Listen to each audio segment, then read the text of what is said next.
Bismillahirrahmanirrahim. Elhamdülillah Rabbil alemin. Hər birini salamlayıram. Gününüz xeyirli olsun inşallah. Əziz izləyicilər, əziz iman əhli. Sizləri ilahi kitablar verilişindən salamlayıram. Bugünkü mövzumuz Ali İmran surəsinin 200-cü ayəsi barəsindədir. İlk olaraq ayənin tilavətini dinləyək. Euzu billahi mineşşeytanirracim. Bismillahirrahmanirrahim. يا أيها الذين آمنوا اصبروا وصابروا ورابطوا واتقوا الله لعلكم تفلحون. Beləliklə biz Ali İmran surəsində yer alan iman gətirənlərə xitabın sonuncu xitabına, yəni 200-cü ayəsiyə çatdıq. Burada Allah Teala Ali İmran surəsində Allah Teala 7 yerdə iman edənlərə xitab etmiş, müxtəlif məsələləri onlara bildirmişdir. Mən istərdim ki, qısa olaraq Ali İmran surəsində iman gətirənlərə xitabın məzmunu və ayəsi hansıydı ona işarə edim. İlk olaraq Allah Teala Ali İmran surəsinin 100-cü ayəsində iman gətirənlərə xitab edərək, müraciət edərək, kitab əhlinə itaət etməməyi bildirmişdir. 102-ci ayəsində həqiqi, layiqli təqva, 118-ci ayəsində sirlərinizi sizdən kənarda olan xaricilərə verməmək barəsində, 130-cu ayəsində Allah Teala riba barəsində danışmışdı. Ribanı Allah və onun Rəsulü ilə müharibə etmək kimi qiymətləndirmişdi. 149-cu ayəsində yenidən kafirlərə itaət etməmək. 156-cı ayəsində Allah Teala yenə cihaddan çəkindirmək, cəhdlərinə qarşı çıxanlara xəbərdarlıq etmişdi. Və bu ayədə isə Allah Teala səbir və ictimai əlaqə barəsində danışır. Bu Ali İmran surəsində qısa olaraq iman gətirənlərə Allahın müraciəti idi. Təbii olaraq bunlardan başqa da ayələr var idi. Onlara vaxta görə işarə etmək istəmədim. Önəmli olan bunlar idi. Baxın əzizlər, bu xitabların arxasında ictimai, siyasi, ibadi, hüquqi məsələlər yer alır. Olduqca zəngin və maarifləndirici bir məsələdir. Yaxşı olar ki, Qur'an-ı Kərimdə yer alan bu xitablara özümüz də müstəqil olaraq tərcümələrə, təfsirlərə müraciət edək. Yəni, Qur'an-ı Kərimin hansı surəsində bu ayə yer alıbsa, ey iman gətirənlər, biz ona diqqət edək ki, Allah Teala mən ki iddia edirəm, iman gətirmişəm, məndən gözləntisi nədir? Mənə hansı sözləri müraciət etmiş, xitab etmişdir? Biz burada qısa olaraq müxtəlif təfsir alimlərin, hədislərin nəqlinə əsasən olan məsələləri bu vaxt çərçivəsində sizlərə təqdim edirik. Amma yaxşı olar ki, siz özünüz də müstəqil Qur'an-ı Kərimin sorağına gedib, Qur'anın bu zəngin süfrəsindən istifadə edəsiniz. Hər bir halda qısa olaraq mən ayənin tərcüməsini deyim. Allah Teala buyurur ki, Ya eyyuhəllezine amenu, ey iman gətirənlər, İsbiru və sabiru, səbirli olun, səbrə dəvət edin. Və rabitu, və möhkəm dayanın. Vəttəqullah, ilahi təqvaya sahib olun, ləalləkum tuflihun. Bəlkə də nicat tapasınız. Bu qısa olaraq ayənin ümumi tərcüməsi idi. Ayədə 3 əsas anlayış var. Səbir, səbrə dəvət və müdafiə. Və bunların səmərəsi, nəticəsi ilahi təqva. Bu ayənin əsas mərkəzi səbir, səbrə dəvət, müdafiə və bu üçünün meyvəsi olan ilahi təqva ətrafında fırlanır.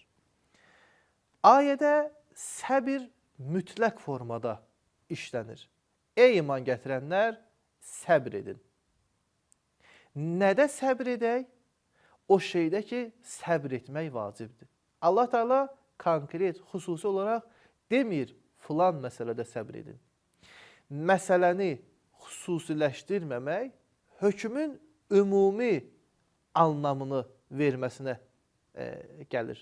Yəni, bir yerdə ki, Allah Teala mütləq olaraq deyir, səbr edin.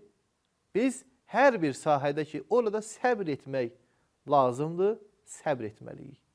Və eyni zamanda Allah Teala buyurur ki, və sabiru, səbrə dəvət edin. Nədə səbrə dəvət edək? O şeydə ki, səbrə dəvət etmək lazımdır. Bu 3, bu da yenə ümumidir. Və rabitu, rabitu feili ribat kökündəndir, ərəb dilində. Bir şeyi bir yerə bağlamağa deyilir. Ribat bir şeyi bir yerə bağlamağa deyilir. Məsələn, ərəb dilində kərvansaraya ribat deyilir. Çünki dəvələri, gələn kərvanları ora bağlayırlar ki, qaçmasınlar ya başqa yerə getməsinlər. Buna görə də bu kökdən yaranan irtibat, mərbut və s. hamısında bir formada bir bağlılıq hiss olunur. Və buna görə müdafiə bu feildən, yəni rabitu, buna görə də müdafiədir. Bir formada, yəni fərdlər arasında bağlılıq. Yəni bağlılıq olarsa, sanki müdafiə baş verə bilər. Yəni cəmiyyəti qoruyar. Məsəl üçün, səngərdə yer alan əskərlər murabitə edirlər. Yəni bir-birlərinin yanında qərar duraraq bağlayırlar. Yəni bir vəhdət halında müdafiə edirlər. Buna əsasən rabitunu müəyyən bir mənaya, yəni müəyyən bir sahəyə şamil etmək doğru deyil. Necə ki, səbir, sabiru mütləqdir, yəni hər bir sahəyə şamildir. Rabitu da yalnız döyüş səhnəsinə aid deyil. Bəlkə hər bir sahəni müdafiə etmək lazımdır. Məsələn, İmam Sadiq əleyhissalam bir hədisdə buyurur ki, bizim şiə alimləri iblis və onun üsyankar dostları qarşısında sıraya düzülmüş, onların özlərini qorumağa gücləri çatmayanlara qarşı təşkil etdikləri hücumların qarşısını alan sərhədçilərə bənzəyir. Yəni, alimlər də öz elmləri vasitəsilə şeytan və şeytan sifətlərin qarşısında dayanaraq iman edənləri onların hücumundan müdafiə edir. Buna əsasən rabitu yalnız döyüş cəbhəsi deyil, elmi və mədəni sahədə də mübarizə aparmağa deyilir. Və yaxud Həzrəti Peyğəmbər Əkrəm Allahın ona və ailəsinə salam və salavat olsun buyurur ki, gündəlik namazlarınızda möhkəm olun. Düşmənlə cihadda fəallıq göstərin. Allah yolunda birinizlə həmahəng olun ki, nicat tapasınız. Yəni namaz eyni ilə Allah yolunda cihad etmək kimidir. Yəni əgər bu günlərim bizim məsciddə aramızda mənəvi uzaqlıq varsa, yanımda oturanı mən tanımıramsa, yanımda oturanla bir müsəlman formasında ünsiyyətə girə bilmirəmsə, mən İslamı müdafiə etmirəm, imanı müdafiə etmirəm. Peyğəmbər buyurur ki, gündəlik namazınızda möhkəm olun, yəni həm fərd olaraq namazınızı vaxtında qılın, namazın əhkamına riayət edin və eyni zamanda birinizdən həmahəng olun. Buna əsasən rabitu anlayışı da geniş məna daşıyır. Hər bir halda qayıtdım səbrə. Dedik ki, səbir bütün sahələrə şamildir. Və eyni zamanda fərdin özü yalnız səbr etməməlidir. Bəlkə cəmiyyət səbr etməlidir. Cəmiyyətin bir məsələ qarşısında səbr etməsi fərdin səbr etməsinə yardım edir. Məsələn, bir insan bir müsibət qarşısında səbr edirsə, bu fərdi səbirdir. Məsələn, hər hansı bir iqtisadi təzyiq var, mədəni təzyiq var. Bir fərd səbr edir buna. Amma görsə ki, din yoldaşları, əqidə yoldaşları buna qarşı laqeyddir, onun səbri daha tez tükənər. Allah Teala buyurur ki, gedin onun yanında, onunla bahəm bu işə səbr edin. Yəni, o öz səbrini sizin səbrinizlə gücləndirsin.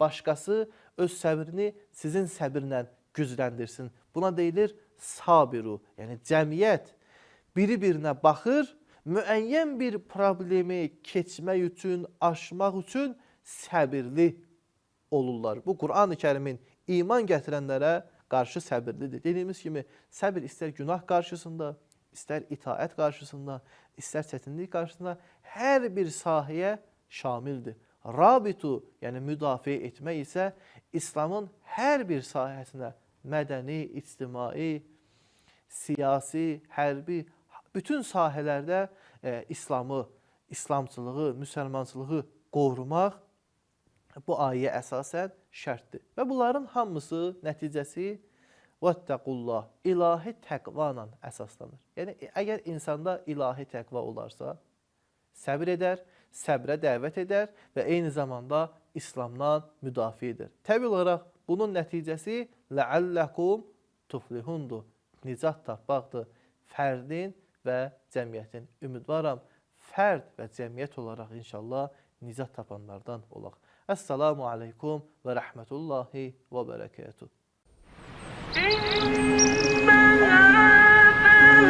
Oh